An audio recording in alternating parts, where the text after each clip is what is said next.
हाय बच्चों, मैं धीरज कुमार साहू, भौतिक विज्ञान प्रवक्ता। बच्चों, एक राक्षस जिसकी जान एक तोते में थी, तोते को मार दो राक्षस क्या हो जाता था? मर जाता था। ठीक ऐसे ही इस चैप्टर के साथ है। अगर इस चैप्टर को आप समझ लें तो फिजिक्स आपके लिए समझना बहुत आसान होगी, क्योंकि जितनी भी फिजिक्स के अंतर्गत क्रियाएं हो रही हैं वो कहीं ना कहीं इसी चैप्टर से जुड़ी हुई हैं। क्योंकि बल के कारण विस्थापन के कारण काल मीन्स ऊर्जा है, ऊर्जा और द्रव में यही संबंध है। तो यहाँ पर हम एक बहुत इंपॉर्टेंट पार्ट पढ़ने जा रहे हैं फिजिक्स का, जिसका नाम है गति के नियम, law of motion. Loss of motion means गति के नियम हमारे पास 3 होंगे, लेकिन उससे पहले कुछ सामान्य परिचय हम इस चैप्टर का जानेंगे, जिसमें हम सबसे पहले जानेंगे बल के बारे में। बल क्या है? तो हेडिंग है सबसे पहली बल, फोर्स। बल क्या है? बल वह बाह्य कारक है जो किसी वस्तु की अवस्था में परिवर्तन करता है या परिवर्तन करने का क्या करता है? प्रयास करता है। क्या कहलाता है? बल कहलाता है। वह बाह्य कारक जो किसी वस्तु की अवस्था में परिवर्तन करता है या परिवर्तन करने का क्या करता है? प्रयास करता है। क्या कहलाता है? बल कहलाता है। या हम ऐसे कह लें, बल वह बाह्य धक्का है जिसके कारण विराम अवस्था की वस्तु गतिक अवस्था में आती है या आने का क्या करती है? प्रयास करती है। बल वह बाह्य धक्का है जिसके कारण गतिशील वस्तु विराम अवस्था में आती है या विराम अवस्था में आने का क्या करती है? प्रयास करती है। बल वह बाह्य धक्का है जिसके कारण वस्तु की गतिक दिशा में हम गति की दिशा में क्या कर सकते हैं? परिवर्तन कर सकते हैं या परिवर्तन करने का क्या करते हैं? प्रयास करते हैं। बल कहलाता है। या बल वह बाह्य धक्का है जिसके कारण वस्तु के आकार में परिवर्तन होता है या परिवर्तन होने का प्रयास। सभी में देख रहे हो, होता है, होने का प्रयास होता है। हम इस दीवार पर बल लगाएंगे, क्या यह दीवार खिसकेगी? आंसर नहीं। तो क्या हमने बल नहीं लगाया? आंसर बल लगाया, यानी हमने प्रयास किया। तो बल जरूरी नहीं अवस्था में परिवर्तन कर दे, क्योंकि उसकी अवस्था परिवर्तन के लिए ज्यादा बल चाहिए। आप बल क्या लगा रहे हैं? कम लगा रहे हैं, इसलिए उसकी अवस्था में परिवर्तन नहीं। अगर हम क्रेन से इस दीवार को धक्का देते तो यह दीवार भी क्या हो जाती? खिसक जाती। यानी हमारे द्वारा बल तो लगा, लेकिन उसने केवल प्रयास किया, और क्रेन द्वारा लगा बल उसने काल किया, उसकी अवस्था में परिवर्तन किया। इसलिए यहाँ पर हमें कहना उचित होगा परिवर्तन करता है या करने का प्रयास करता है। अब बल के बारे में कुछ और बातें जाने। सबसे पहले बल का सूत्र द्रव्यमान और त्वरण के पदों में जो हमने पीछे पढ़ा है, F बराबर क्या पढ़ा? ma। अभी फिर पढ़ने वाले हैं कि न्यूटन के द्वितीय नियम में F बराबर ma। F बल, m द्रव्यमान, a त्वरण है। परिचय समान है। बहुत इंपॉर्टेंट फार्मूला है जो कि आपने पीछे पढ़ के भी आए हाई स्कूल में, और हम यहाँ पर एक बार फिर से पढ़ेंगे। तो बल का सूत्र F बराबर क्या होगा? ma होगा। फिर हम इसके बाद बल के मात्रक जानना चाहेंगे। मात्रक सबसे पहले एसआई पद्धति में बल का मात्रक क्या होता है? न्यूटन होता है। ध्यान रखेंगे, बल का मात्रक क्या होता है? न्यूटन होता है। तो बल का मात्रक क्या है? न्यूटन। अगर सीजीएस पद्धति की बात कर लें, बल का मात्रक क्या होता है? डाइन होता है। बल का मात्रक क्या होता है? डाइने होता है। DYNE dyne. तो बल का मात्रक क्या होगा? डाइन सीजीएस पद्धति में। और इन दोनों में अगर हम संबंध देखें तो 1 न्यूटन बराबर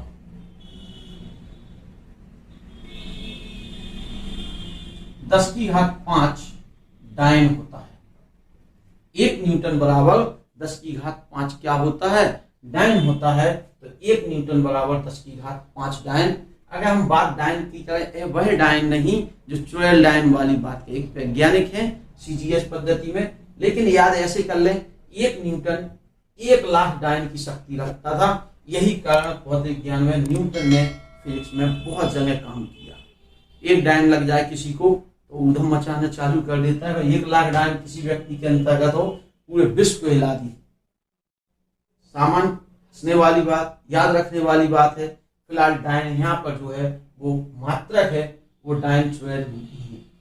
1 न्यूटन बराबर 1,00,000 डायन होता है। 1 न्यूटन बराबर 1,00,000 डायन। ठीक है, अन्य मात्रक, गुरुत्वीय मात्रक जानना चाहेंगे।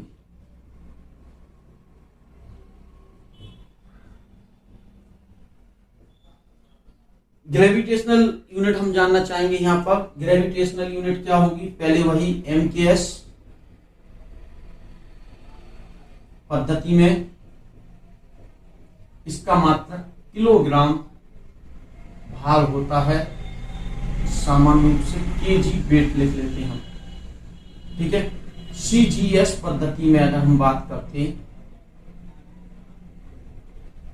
इसका मात्रक ग्राम भार होता है। GW ग्राम वेट होता है। ठीक है, अब इसको हम और आगे बढ़े। 1 किलोग्राम भार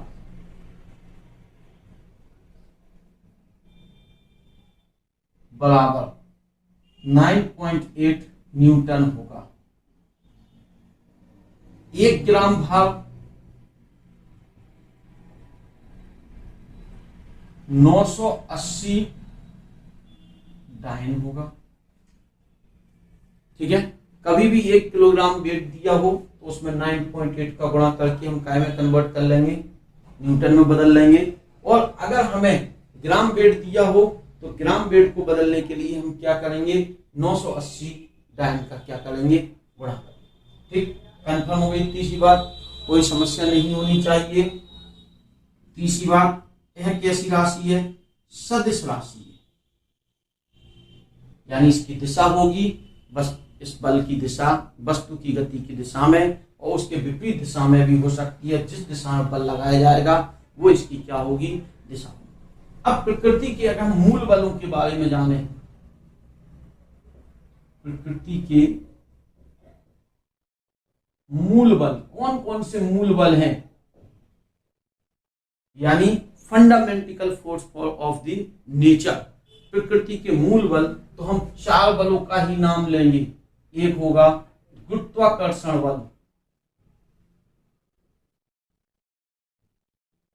कौन सा बल? गुरुत्वाकर्षण बल। दूसरा होगा आपका, पहला होगा गुरुत्वाकर्षण बल, दूसरा होगा विद्युत चुंबकीय बल। विद्युत चुंबकीय बल। दूसरा क्या होगा?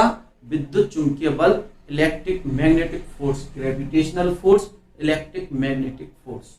ठीक है, बढ़े आगे की ओर।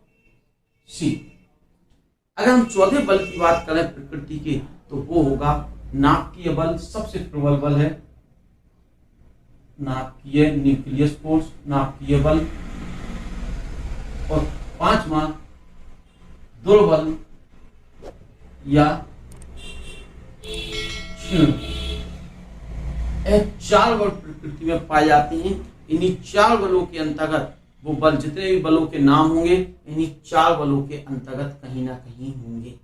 या तो वो गुरुत्वाकर्षण ग्रेविटेशनल फोर्स होंगे, इलेक्ट्रिक मैग्नेटिक फोर्स होंगे, न्यूक्लियर फोर्स होंगे, या दुर्बल बल यानी जिसे हम क्षीण बल कहें, वीक फोर्स कहें, वो होंगे। ठीक है, अब बात करें यांत्रिकी में। यांत्रिकी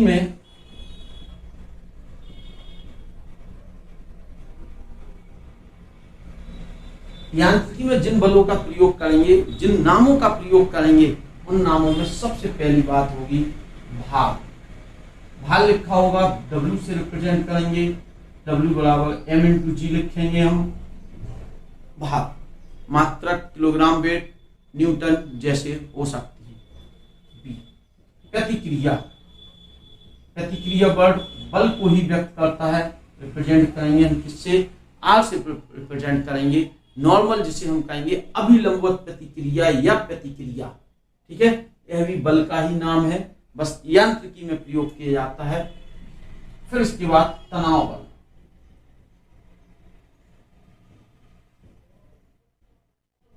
T से प्रदर्शित करेंगे इसे। तनाव बल लिखा होगा, वह भी बल का ही रूप है जो कि हम यांत्रिकी में प्रयोग कर रहे हैं, ध्यान रखना इस बात। प्रत्यानयन बल,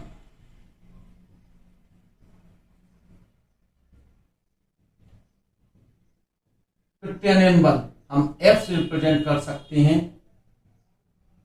ठीक है। प्रत्यानयन बल जिसे हम कहें, प्रत्यानयन बल कहें, जो वस्तु की अवस्था में परिवर्तन का क्या करती है, प्रयास करती है। फिर है घर्षण बल, स्मॉल f से रिप्रेजेंट करने वाले इसे हम। तो यह बल यांत्रिकी में प्रयोग होने वाले बल हैं, और ये बल प्रकृति में जितने ये बल सब इसी के अंतर्गत कहीं ना कहीं है, मीन्स एक पार्ट है किसी का जाता है, ठीक है ना। तो इस प्रकार से कहने का तात्पर्य। अब चलते हैं हम जड़त्व के नियम पर, जड़त्व का नियम। आइए चलते हैं आगे की ओर बढ़े। हेडिंग है जड़त्व।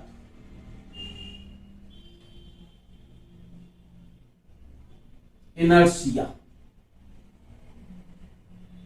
वस्तुओं का वह गुण जिसके कारण वस्तु अगर विराम अवस्था में है तो विराम रहेगी, गतिशील अवस्था में गतिशील रहेगी, जिस दिशा में जा रही है उसी दिशा में जाएगी, वह स्वयं परिवर्तन नहीं कर सकती बिना बाह्य बल के। क्या कहा, वह गुण जिसके कारण बिना बाह्य बल के वस्तु की अवस्था में परिवर्तन संभव नहीं है, इस गुण को हम क्या कहते हैं, जड़त्व कहते हैं। अर्थात विराम है वस्तु तो विराम रहेगी, गतिशील है तो गतिशील रहेगी, और जिस दिशा में जा रही है उसी दिशा में जाती रहेगी जब तक कि उस पर कोई बाह्य बल आरोपित ना किया जाए। एक बार फिर से रिपीट करते हैं, वस्तुओं का वह गुण जिसके कारण वस्तु स्वयं विराम अवस्था, गतिशील अवस्था और दिशा में परिवर्तन नहीं कर सकती है, स्वयं परिवर्तन नहीं कर सकती है। वह कैसे परिवर्तन होगा, परिवर्तन करना है तो बाहर से क्या चाहिए, बल चाहिए, तभी परिवर्तन होगा, अन्यथा परिवर्तन नहीं होगा। स्वयं परिवर्तन नहीं कर सकती, विराम अवस्था से गतिशील अवस्था में स्वयं परिवर्तन नहीं कर सकती, गतिशील अवस्था से विराम अवस्था में स्वयं परिवर्तन नहीं कर सकती, किसी भी दिशा को बदलने के लिए स्वयं परिवर्तन नहीं कर सकती। इस गुण को हम क्या कहते हैं, जड़त्व कहते हैं। तो जड़त्व वस्तु का वह गुण है जिसके कारण वस्तु स्वयं अवस्था परिवर्तन यानी विराम से गतिशील, गतिशील से विराम या दिशा में परिवर्तन नहीं कर सकती। अब हम बात करें थोड़ी सी जड़त्व की स्थानांतरण गति में। अगर हम बात करते हैं कौन सी गति में, स्थानांतरण गति। स्थानांतरण गति माने सीधी चलना, जिसे हम कहें कार का चलना, बस का चलना, हमारा चलना, ये सब स्थानांतरण गति में है।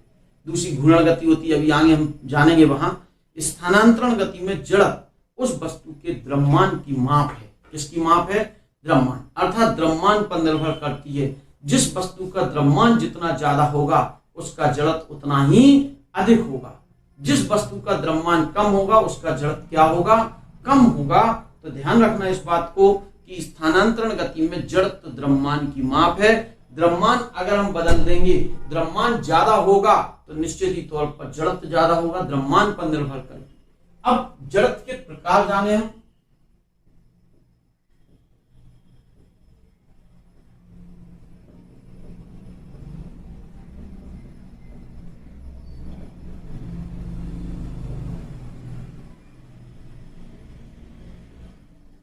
जड़त्व तीन प्रकार का होता है।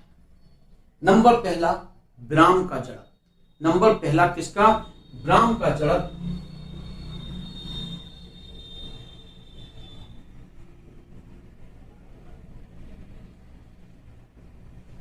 इनर्शिया ऑफ रेस्ट, रेस्ट रुकने का। दूसरा जो होगा हमारा गति का जड़त्व।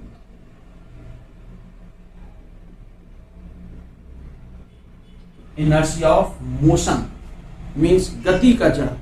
और तीसरा होगा हमारा दिशा का जड़त्व।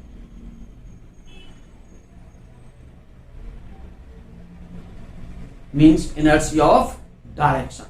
हमारे पास जड़त्व के तीन भाग हैं, विराम का जड़त्व, गति का जड़त्व, दिशा का जड़त्व। सबसे पहले हम विराम के जड़त्व के बारे में जाने। यदि हम विराम के जड़त्व की बात करें तो वस्तु का वह गुण जिसके कारण वस्तु का वह गुण जिसके कारण वस्तु अपनी विराम अवस्था में स्वयं परिवर्तन नहीं कर सकती है। किस अवस्था में? विराम अवस्था में स्वयं परिवर्तन नहीं कर सकती है, इसे हम विराम का जड़त्व कहेंगे। वस्तु का वह गुण जिसके अंतर्गत वस्तु अपनी विराम अवस्था में स्वयं परिवर्तन नहीं कर सकती है, विराम का जड़त्व कहलाएगा। गति का जड़त्व क्या कहलाएगा?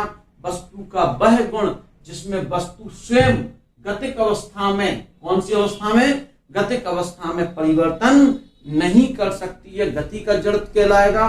दिशा का जड़त्व वस्तु का वह गुण, वस्तु का वह गुण जिसमें वस्तु स्वयं अपनी दिशा में परिवर्तन नहीं कर सकती है, दिशा का जड़त्व। यानी विराम अवस्था में स्वयं परिवर्तन नहीं हो, विराम का जड़त्व। गतिक अवस्था में स्वयं परिवर्तन नहीं होता, होता ही नहीं है स्वयं परिवर्तन, बाहर से कोई ना कोई बल की आवश्यकता होगी, बिना बल के हम कार को नहीं ब्रेक के नहीं रोक सकते, तो यहाँ पर गति का जड़त्व। अगर हम दिशा के जड़त्व की बात करें कि वस्तु का वह गुण जिसमें वस्तु स्वयं दिशा में परिवर्तन नहीं कर सकती है, क्या कहलाती है? दिशा का जड़त्व कहलाती है। कन्फर्म किसी बात? चलिए अब इनके उदाहरण समझते हैं कुछ। विराम के जड़त्व में सबसे पहले बात करें, हम एक गिलास लें, गिलास के ऊपर एक कार्ड, शादी का कार्ड आता है उसी को, या एक कार्ड कोई सा भी काट ले, गत्ता मोटा सा, थोड़ा सा मोटा चिकना गत्ता हम काट ले, गिलास के ऊपर रख दिया और उसके ऊपर एक सिक्का रख दिया। समझे हमने क्या कहा? एक गिलास लिया, उसके ऊपर एक कार्ड का पेपर रखा और उसके ऊपर हमने क्या कर दिया? एक सिक्का रख दिया और हमने कार्ड को तेजी से क्या कर दिया? जल्दी से खींच दिया। सिक्का कहां जाएगा? क्या सिक्का कार्ड के ऊपर खिसक जाएगा? क्या सिक्का गिलास में गिर जाएगा? आंसर मिला, हमने तेजी से खींचा, जब तेजी से खींचा तो कार्ड पर तो बल लग गया, तो कार्ड तेजी से क्या हो गया? खिसक गया। सिक्के पर अचानक खींचने के कारण बल नहीं लग पाया, जिसके कारण सिक्का कहां चला गया? गिलास में चला गया। यह विराम की जड़त्व का उदाहरण है। सिक्का जो है विराम अवस्था में था, हमने बल कार्ड पर अचानक लगा दिया, सिक्के पर कोई बाह्य बल नहीं लगा, जिसके कारण सिक्का कहां चला गया? नीचे, मींस गिलास में क्या हो गया? चला गया। समझे बात? फिर ऐसा ही एक उदाहरण, कंबल, सोफा इत्यादि की गद्दियों को हम डंडी से क्या करते हैं? पीटते हैं। तो देखेंगे जैसे ही हमने कंबल को किसी डंडी से मारा, कंबल तो पीछे को गया, लेकिन धूल का कण वहीं रह गया और नीचे झड़ गया, उससे धूल क्या हो गई? अलग हो गई। सीधी सी बात, हमने जैसे ही कंबल को पीछे को, कंबल पे अचानक बल लगने के कारण कंबल तो पीछे को चला गया डंडे के कारण, लेकिन धूल के कण जो विराम अवस्था में थे उन पर बाह्य बल नहीं लगा, स्वयं परिवर्तन नहीं हुआ, तो वह धूल के कण उसी स्थान पर कहां झड़ गए? नीचे की ओर झड़ गए। विराम में जड़त्व के नियम के उदाहरण है। ठीक है ना? पेड़ को अगर हम अचानक क्या कर दें? हिला दें, पेड़ जो है उसे हमने क्या किया? हिला दिया, क्या होगा? पेड़ पूरा हिलेगा, लेकिन उसके फल कहां टपकने लगेंगे? नीचे। कारण पेड़ अचानक हिलने लगा, लेकिन फल पर हमने बल नहीं लग पाए इतनी जल्दी में, जिसके कारण फल कहां को गिर गए? नीचे की ओर गिर गए। यह सभी उदाहरण विराम में जड़त्व की। ठीक है, विराम का जड़त्व के नियम वाली बात जान गए। ठीक, अब चलेंगे अपन आगे की ओर। दूसरा किसका है? गति का जड़त्व। वस्तु बिना स्वयं, मींस बिना बाह्य कारक के वस्तु की गति में परिवर्तन नहीं किया। यही बात थी। हम बस में बैठे हुए हैं, बस चल रही है, बस चलते चलते अचानक बस में क्या लगाते हैं? ब्रेक लगा दिया जाता है। तो क्या होता है? हम कहां की ओर आ जाते हैं? आगे की ओर आ जाते हैं। अचानक ब्रेक लगाओ, हम कहां को आया? आगे की ओर आए। यह किसके कारण हुआ? गति के जड़त्व के कारण। हुआ क्या? बस पे ब्रेक लगाया, बस अचानक क्या हो गई? रुक गई। बस तो रुक गई, लेकिन हमारा जो ऊपर का हिस्सा था वह गतिशील ही बना रहा, जिसके कारण बस अचानक रुकने के कारण पैर तो रुक गए, क्योंकि बस के तल के संपर्क में थे, लेकिन यह पोर्शन हमारा हवा में था, जिसके कारण ये चीज कहां को आ गई? अचानक आगे की ओर आ गई। यह गति के जड़त्व का उदाहरण। लंबी कूदना, लंबी कूद जाना है, हमें लंबा कूदना है, तो आपको मालूम है कैसे कूदा जाता है? हमें दूर से दौड़ कर आते हैं, तब जाके हम एक निशान के बाद कूद जाते हैं। वह भी गति के जड़त्व का नियम है। अगर हम दूर से दौड़कर तेजी से आएंगे और अपने आप को हवा में छोड़ेंगे तो हम उसी गति से क्या होते जाएंगे, दूर जाके गिरेंगे। तो यानी लंबी कूद में भी हमारी गति की जड़। ट्रेन के अंदर सिक्का लें, आप उछालें, ट्रेन जा रही है, क्या होगा, सिक्का क्या पीछे गिरेगा कि हमारे हाथ में ही आएगा? आंसर हाथ में ही आता है। क्यों? हमने तो हवा में छोड़ा था, लेकिन ट्रेन चल रही है, ट्रेन के अंदर की वायु भी चल रही है उसी चाल से। तो जब हमने सिक्के को छोड़ा तो वह भी उसी चाल से कहाँ को गया, आगे की ओर गया। तो जितनी देर में हम आगे ट्रेन के साथ बढ़े उतनी देर में सिक्का भी आगे की ओर आया। तो हमारे हाथ में ही आता है। ये गति के जड़त्व के नियम, दिशा के जड़त्व के नियम के बारे में जान लें। अगर हम बस में बैठे हुए अचानक बस वाला इधर को मीन्स एक बाईं ओर को क्या करे या दाईं ओर को बस मोड़ दे, तो देखो हमारा जो सिर है वो कहाँ की ओर जाके लगता है, बिल्कुल अपोजिट में, दाईं ओर को। कारण बस में परिवर्तन हुआ पैर की दिशा में, लेकिन ऊपर जो हवा में था उसमें परिवर्तन नहीं हो पाया। जी, पहियों पे लगा कीचड़ होगा, साइकिल चला रहे हैं, पहियों पे जो कीचड़ है वो उचक के कहाँ आता है, ऊपर की ओर। उस पर जो कीचड़ होता है छूटता है तो वह पहिए की स्पर्श की दिशा में क्या हो जाता है, चला जाता है। कहने का तात्पर्य इस तरह से हम बात करें,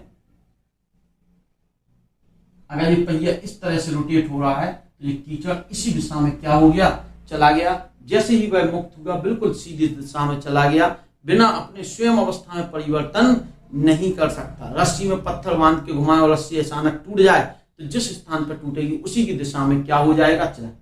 चाकू पर हम धार लगवा रहे हैं, उससे देखना चिंगारी बिल्कुल एक सीधी दिशा में, स्पर्श रेखीय दिशा में जाती है। ये सब दिशा के जड़त्व के। आगे वाले भाग में हम जानेंगे किसके बारे में, न्यूटन के नियम। ठीक है, न्यूटन की गति के नियम के बारे में जानेंगे, बहुत ध्यान से पढ़ेंगे उन्हें। ठीक है, हाई स्कूल में भी पढ़कर आए लेकिन फिर भी जानेंगे। देखिए संवेग के बारे में जानेंगे। तब तक के लिए नमस्ते। प्लेलिस्ट आपको क्रम खोलेंगे, क्रम से आई बटन दबाने पर क्रम से इस टॉपिक के वीडियो मिलते जाएंगे। Okay, thank you.